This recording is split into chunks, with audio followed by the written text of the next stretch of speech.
त्यानंतर एक मोठी बातमी आहे। नागपूर दंगलीचा सूत्रधार फहीम खानच्या घरावरती बुलडोझर चालणार असल्याची माहिती मिळाली आहे।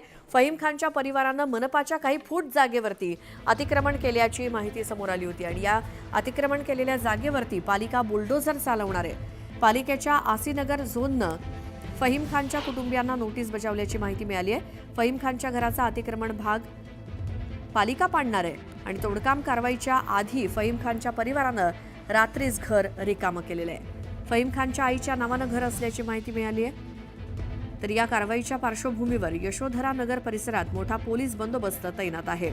अधिक माहिती आपण घेऊयात। आमचे प्रतिनिधी उदय तिमांडे आपल्या सोबत आहेत। उदय, या तोडक कारवाईबद्दल काय माहिती?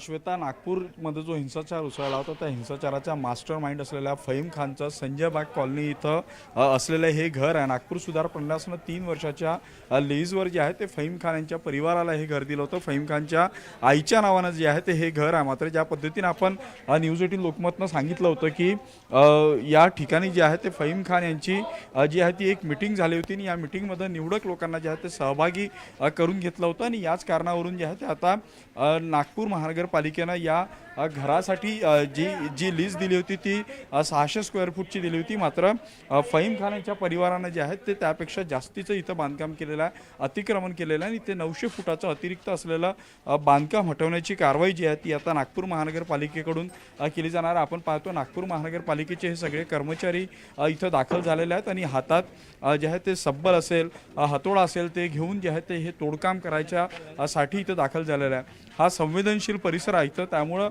SRPF असेल किंवा स्थानिक पोलीस असेल यांच्या तुकड्या तैनात करण्यात आलेल्या आहेत। जवळपास 500 पोलिसांचा बंदोबस्त जो आहे तो या ठिकाणी तैनात करण्यात आलेला आहे। 2 मजली हे सगळं घर आहे आणि हा समोरचा भाग जिथं फहीम खानाचं ऑफिस होतं हा भाग जो आहे तो अतिक्रमणाच्या ह्याच्यात आहे। त्यामुळं हे 2 मजली बांधकाम असल्यामुळं सुरुवातीला जे आहे ते वरच्या मजल्याचं बांधकाम जे आहे ते तोडलं जाईल आणि त्यानंतर खालचं जे अतिक्रमण आहे ते तोडण्याची कारवाई जी आहे ती सुरू केली जाणार आहे। आता नागपूर महानगरपालिकेचे कर्मचारी इथे दाखल झालेले आहेत। ज्यावेळी शनिवारी रात्री फहीम खानच्या परिवाराला हा नोटीस दिला होता, तो नोटीस मिळाल्यानंतर फहीम खानच्या घरच्यांनी जे आहे ते घर रिकामं करून दिलं होतं। जे काही घरात असलेलं शिल्लक सामान आहे ते देखील बाहेर काढलं जात आहे आणि वरच्या माळ्यावर आपण पाहतोय की महानगरपालिकेचे कर्मचारी जे आहेत ते पोहोचलेले आहेत आणि तोडकाम कारवाईला सुरुवात करतात। साधारणतः पुढच्या 1 तासामध्ये जे आहे ते फहीम खान यांच्या घराचं जे आहे हे तोडकाम पूर्ण होईल असा प्रयत्न जो आहे तो असणार आहे आणि यासाठी मोठा पोलीस बंदोबस्त देखील या ठिकाणी तैनात करण्यात आलेला आहे। खरं तर मुख्यमंत्र्यांनी देखील सांगितलं होतं की नागपूरमध्ये जो हिंसाचार झाला होता त्या हिंसाचारीचं नुकसान भरपाई जी आहे ते या सगळ्या आंदोलकांकडूनच केली जाणार आणि त्याच पार्श्वभूमीवर जे आहे ते आता नागपूर महानगरपालिका ॲक्शन मोडवर आलेली आहे आणि आता फहीम खान यांच्या घरावर बुलडोझर कारवाई केली जात आहे।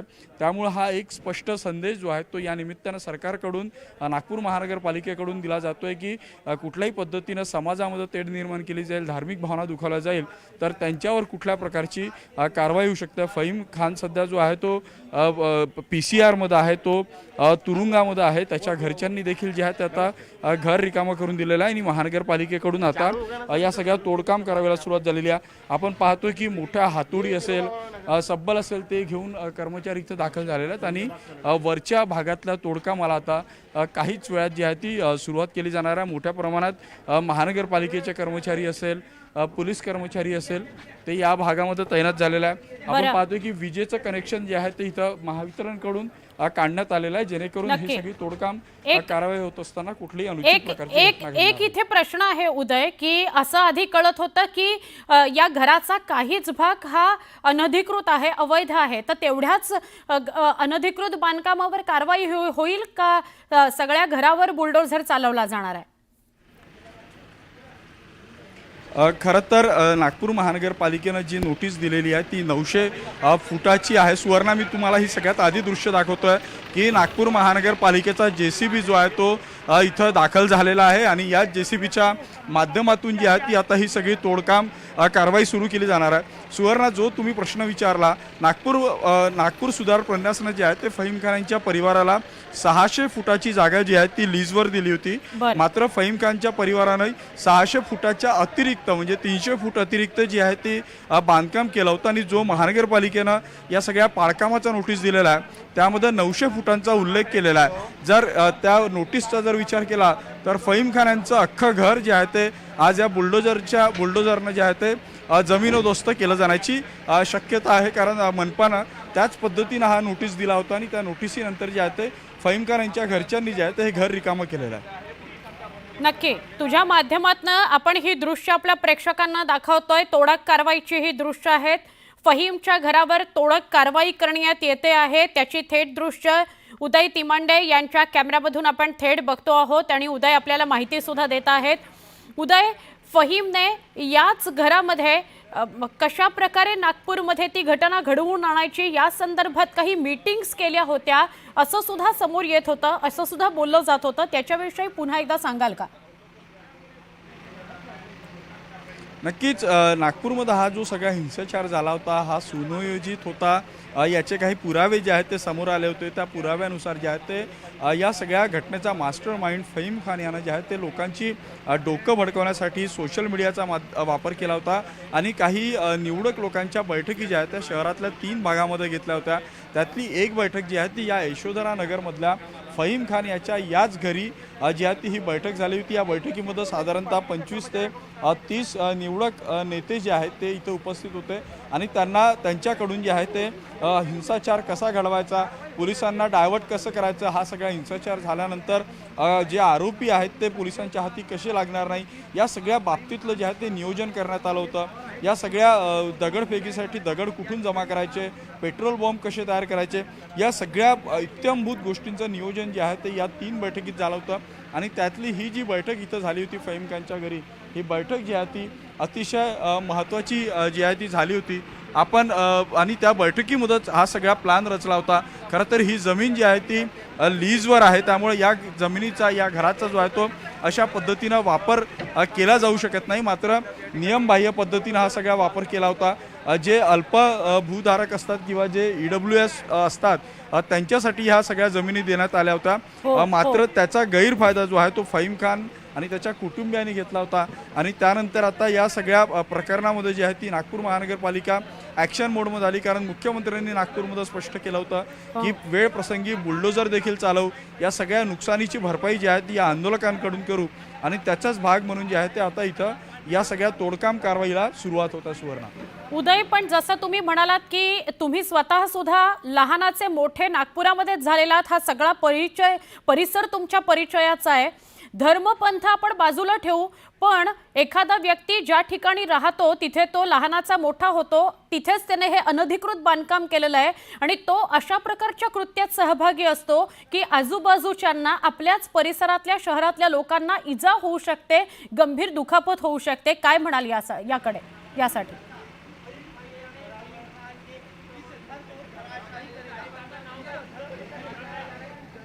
उदय,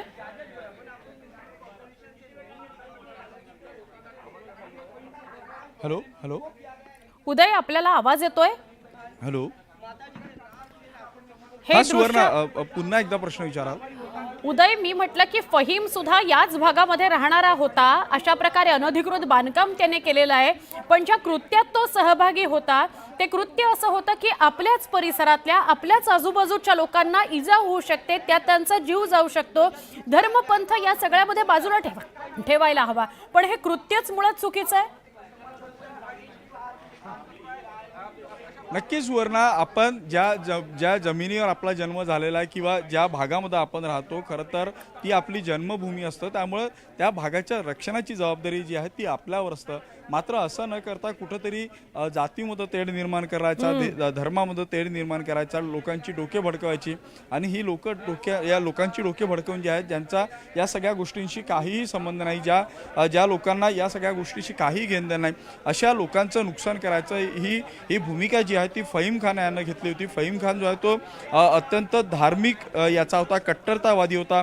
औरंगजेबाविषयी त्याच्या मनात उत्तुंग प्रेम होता आणि औरंगजेबाला मानणारा तो होता. मात्र त्याच्या हे लक्षात येत नव्हतं की औरंगजेबानं जे काही केलं तो अत्यंत किळसवाना प्रकार होता. त्यांनी आपल्या घरच्यांची, आपल्या नातेवाईकांची हत्या केली होती. मात्र हे सगळं बाजूला ठेवून तो कट्टरतावादी होता आणि त्या कट्टरतावादातूनच त्यांनी जे आहे ते या सगळ्या अशा घटनेचा जो आहे तो कट रचला. गेले अनेक दिवस जे आहे ते त्याच्या डोक्यामध्ये अशा सगळ्या पद्धतीचा प्लान होता.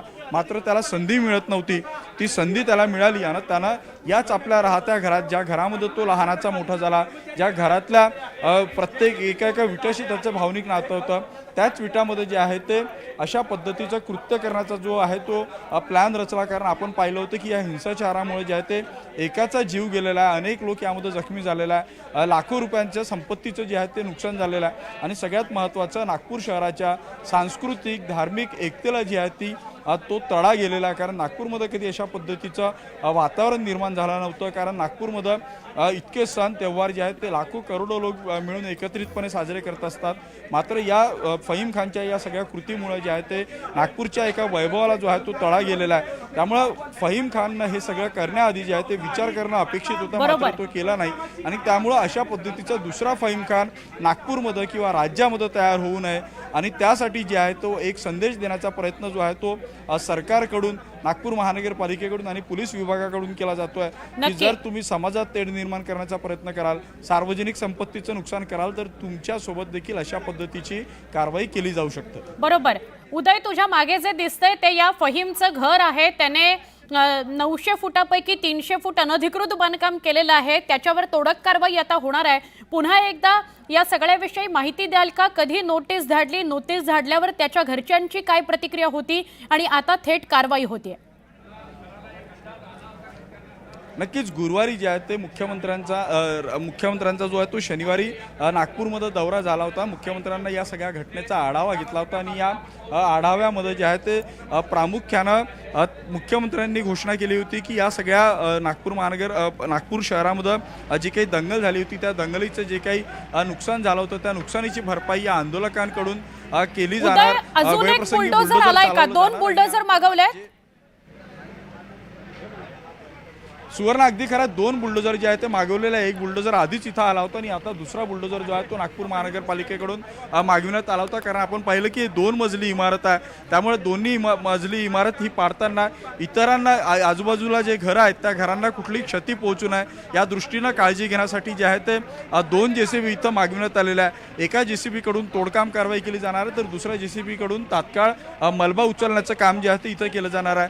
या सगळ्या कारवाईचा आजूबाजूच्या परिसराला कुठलंही नुकसान होऊ नये, आजूबाजूच्या घराला कुठलं नुकसान होऊ नये या दृष्टीनं देखील खबरदारी जी आहे ती महानगरपालिकेकडून घेतली जाणार आहे. आपण सुरुवातीला पाहिलं होतं की हातोडा आणि सब्बलच्या माध्यमातून काही भाग जो आहे तो खिडकी असेल हे असेल ते काढण्याचा प्रयत्न झाला होता आणि आता JCBच्या माध्यमातून जे आहेत ते कॉलम्स असतील किंवा इतर भाग जे असतील ते काढले जाणार आहेत आणि त्या दृष्टीनं जे आहे ते आता इथं मोठा बंदोबस्त जो आहे तो तैनात करण्यात आलेला आहे. आणि नागपूर महानगरपालिकेचे कर्मचारी हे बघा, हा जेव्हा बांधकाम होईल त्यावेळी इतरांच्या घरात हा मलबा जाणार नाही.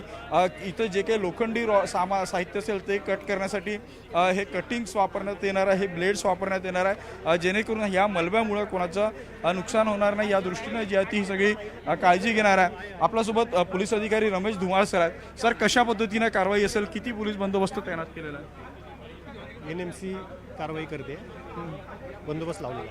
थँक्यू सर, थँक्यू 500 पेक्षा जास्त थँक्यू लोकांचा बंदोबस्त आहे, थँक्यू संवेदनशील भाग आहे. थँक्यू. अधिक प्रतिक्रिया देणं पोलिसांनी टाळलेलं आहे, पण उदय आमचे त्या परिसरामध्ये आहेत आणि घराच्या अगदी समोर उभे आहेत. 2 JCB मागवले गेलेले आहेत. फहीमच्या घरावर थोड्याच वेळात कारवाई होईल, तोडक कारवाईला सुरुवात होईल. सगळे कर्मचारी ॲक्शन मोडवर आलेले आहेत. कुठलाही अनुचित प्रकार घडू नये, परिस्थिती ती तणावात जाऊ नये म्हणून पोलीस बंदोबस्तही मोठ्या प्रमाणात तैनात ठेवण्यात आलेला आहे आणि 2 JCBच्या माध्यमातून महापालिकेचे कर्मचारी सुद्धा तैनात आहेत. थोड्याच वेळामध्ये तोडक कारवाईला सुरुवात होईल. जो कोणी देशविघातक कृत्य करेल त्याच्यावर कारवाई ही होणारच. त्याने जे कृत्य केलेलं आहे, हिंसाचार भ्रष्टाचार करण्यामध्ये त्याने मोलाची भूमिका बजावलेली आहे. सगळा प्लान त्याचा होता आणि त्यामुळे त्याच्यावर तर त्याने जे कृत्य केले त्या संदर्भातली कारवाई होईलच, पण त्यानंतर त्याच्या सगळ्या पार्श्वभूमीचा आढावा घेतल्यानंतर हेही समोर आलं की त्याने अनधिकृत बांधकाम त्याच्या घरी केलेलं आहे. त्यामुळे त्यावर आता तोडक कारवाई महापालिकेनं सुरू केलेली आहे. उदय आपल्याबरोबर पुन्हा जोडले गेलेत. उदय, सुवर्णा जे आहे ते तोडकाम कारवाईला सुरुवात झालेली आहे. आपण पाहतोय की जेसीबी जो आहे तो समोर यायला लागलेला आहे. दोन्ही जेसीबी आता इकडं समोर येत आहेत आणि या तोडकाम कारवाईला जी आहे ती काही सेकंदामध्ये सुरुवात केली जाणार. आपल्यासोबत NMCचे अधिकारी आहेत संजय कांबळे, आपण त्यांच्याकडून जाणून घेऊया. सर, मला सांगा, नागपूर महानगरपालिकेकडून ही कारवाईची दृश्य आपण पाहतोय की फहीम खान याच्या घरासमोर जे टिनाचं शेड बांधलं होतं ते तोडायला जे आता महानगरपालिकेकडून सुरुवात करण्यात आलेली आहे. सुरुवातीला हे जे समोरचं शेड आहे, टिनाचं शेड बांधलं होतं, त्या शेडला जे आहे ते तोडलं जातं आहे आणि यानंतर जे आहे ते घराच्या आतमधले जे पिल्लर्स असतील, जे सिमेंटचं काम असेल ते जे आहे ते तोडलं जाणार आहेत. अखेर म्हणजे ही कारवाई कधी होणार हा प्रश्न जो आहे तो विचारला जात होता. आता या कारवाईला जी आहे ती अखेर सुरुवात झालेली आहे. माझ्या माहितीनुसार राज्यामध्ये अशा पद्धतीची ही पहिलीच कारवाई, बुलडोजर कारवाई असेल असं म्हणावं लागेल. कारण ज्या पद्धतीनं या सगळ्या घटनेमध्ये देशद्रोहाचा गुन्हा दाखल झाला होता, लोकांच्या भावना भडकवण्यात आल्या होत्या, एकाचा यामध्ये बळी गेला होता, अनेक पोलीस कर्मचारी जे आहेत ते यामध्ये जखमी झाले होते. जवळपास 40 लोक या सगळ्या घटनेमध्ये जखमी झाले होते, ज्यामध्ये सामान्य नागरिकांचा देखील समावेश होता आणि त्यामुळं ही सगळी घटना नागपूरची अशांतता भंग करणारी होती. त्यामुळं या कारवाईच्या निमित्तानं एक कठोर संदेश देण्याचा प्रयत्न जो आहे तो सरकारकडून केला जातो आहे आणि त्याचाच भाग म्हणून अखेर फहीम खान यांच्या घरावर बुलडोजरची कारवाईला इथं सुरुवात झालेली आहे. फहीम खान यांच्या कार्यालयाबाहेर जे काही टिनाचं शेड बांधलं होतं ते टिनाचं शेड तोडायला जी आहे ती आता इथं नागपूरमध्ये सुरुवात झालेली आहे. सुवर्णा, नक्की ही थेट दृश्य आपण बघतो आहोत तोडक कारवाईची. फहीम खानच्या घरावर तोडक कारवाईला सुरुवात झालेली आहे. नागपूर दंगलीचा मास्टरमाइंड फहीम खान याच्या घरावर तोडक कारवाई सुरू झाली आहे. पहिले समोर त्याच्या घराच्या बरोबर समोर जे पत्र्याचं शेड होतं ते पत्र्याचं शेड म्हणजे ते त्याच्या घराला लागूनच होतं ते काढून टाकण्यात आलेलं आहे आणि आता 2 JCBच्या माध्यमातून तोडक कारवाईला सुरुवात होईल. ही तोडक कारवाई जी आहे ती अनधिकृत बांधकाम त्यानं जे घरी केलंय त्याला जी जागा मिळालेली होती लीजवर त्याच्या व्यतिरिक्त 300 फूटचं अधिक बांधकाम त्याने केलं, त्यावर तोडक कारवाई होते आहे. महिला महापालिकेचे कर्मचारी सगळे जमा झालेले आहेत. तोडक कारवाईला सुरुवात झाली आहे. सध्या 1 JCB काम करत आहे, अजून दुसरं JCB दुसऱ्या बाजूनं येईल आणि कामाला सुरुवात होईल. पण अनधिकृत बांधकामावर हातोडा पडतो आहे. 300 फूट अधिकचं अनधिकृत बांधकाम या फहीमनं केलेलं आहे. त्याच्यावर तोडक कारवाई सुरू झालेली आहे. कुठलाही अनुचित प्रकार घडू नये, कारण गर्दी पण जमा झाली आहे, त्यामुळे अनुचित प्रकार घडू नये म्हणून पोलीस बंदोबस्त चोख ठेवण्यात आलेला आहे. आणि जी तोडक कारवाई केली जाते तर त्यामुळे कुणाला हानी पोहोचू नये म्हणून जवळपास कुणीही उभं राहू नका अशा सूचना महापालिका कर्मचारी नागरिकांना करताना दिसत आहेत. जे आजूबाजूचे नागरिक जमा झालेले आहेत, बघे गोळा झालेले आहेत, त्या सगळ्यांना बाजूला करण्याचं, लांब करण्याचं काम सध्या पोलीस आणि महापालिकेचे कर्मचारी करतायत. कुठलाही अनुचित प्रकार घडू नये, इतर कुठल्या घरांना इजा होऊ नये, लोकांना इजा होऊ नये म्हणून प्रयत्न केले जात आहेत. ही एक्सक्लुझिव्ह दृश्य फहीमच्या अनधिकृत बांधकामावर हातोडा पडतो आहे त्याची ही दृश्य आपण बघताय. आपण ही तोडक कारवाईची दृश्य बघतो आहोत. फहीमच्या घरावर तोडक कारवाई सुरू आहे. आजूबाजूला सुद्धा खूप मोठ्या प्रमाणात दाट वस्ती आहे, दाट लोकवस्ती आहे, तर त्यांना त्रास होऊ नये म्हणून काळजी घेतली जाईल. अगदी बाजूलाच जे घर आहे त्याच्यावर कुठलंही संकट येऊ नये म्हणून काळजी घेतली जाते आणि हळूहळू हे अनधिकृत बांधकाम फहीमचं पाडलं जात आहे, जेणेकरून इतर घरांना कुठली इजा होणार नाही, कुठला त्रास होणार नाही. जी ये जा करतायत माणसं त्यांना सुद्धा बाजूला हटवण्याचं काम सुरू आहे, कारण त्यांच्यावर एखादा लाकूड, एखादा पत्रा, एखादी वीट पडू नये, एखादा स्लॅब पडू नये म्हणून महापालिकेचे कर्मचारी तोडक कारवाईला सुरुवात करतायत. फहीमच्या घरावर बुलडोझर चालवला जातो आहे. अनधिकृत बांधकाम जे त्याने केलेलं आहे त्याच्यावर तोडक कारवाई केली जाईल. जो कोणी आपल्या शहराशी, जो कोणी आपल्या जिल्ह्याशी बेईमानी करेल, दंगल सदृश्य परिस्थिती निर्माण करेल, देशविघातक कृत्य करेल त्याला अजिबात सोडलं जाणार नाही, हा थेट इशारा महापालिका आणि सरकारला द्यायचा आहे. फहीमनं या दंगलीचा कट शिजवलेला होता. अगदी समोरच्या घरातल्या छतावरून आमचे प्रतिनिधी ही दृश्य आपल्याला दाखवतायत. हा फहीमचं समोरचं घर जे आपल्याला दिसतंय त्या समोरच्या घराच्या अगदी समोर, म्हणजे या फहीमच्या घराच्या अगदी समोर जे घर आहे ते पण 2 मजली आहे. त्याच्या छतावरून आमचे प्रतिनिधी उदय आपल्याला माहिती देत आहेत आणि दृश्य दाखवतायत. खाली तोडक कारवाई सुरू आहे. 2 JCBच्या माध्यमातून ही तोडक कारवाई सुरू आहे. आमचे प्रतिनिधी उदय आपल्या सोबत आहेत. उदय, आपण समोरच्या घराच्या गच्चीवर गेलायत आणि तिथून आता आपल्याला दृश्य दिसतायत, काय सांगाल आम्हाला? सुवर्ण, ज्या गांभीर्यानं ही सगळं प्रकरण सरकारनं घेतलं होतं त्याच गांभीर्यानं आपण, कारण आपण सुरुवातीला चर्चा केली होती की जो व्यक्ती आपल्या मातृभूमीशी आपल्या शहराशी गद्दारी करतो त्याच्यावर कशा पद्धतीने ही सगळी कारवाई होता आणि ही कारवाई जी आहे ती पूर्ण आपल्याला दाखवायची आहे. त्यामुळे जे आहे ते फहीम खान याच्या घरासमोरचं जे घर आहे त्या घराच्या दुसऱ्या माळ्यावर आता आम्ही थेट आलो आहे आणि आता ही सगळी तुम्हाला दृश्य दाखवतो आहे. कारण वरतून जे आहे ते हा सगळा बर्ड आय व्ह्यू इथं पाहायला मिळणार आहे. खालून बहुतेक हे सगळं दाखवू शकलो नसतो.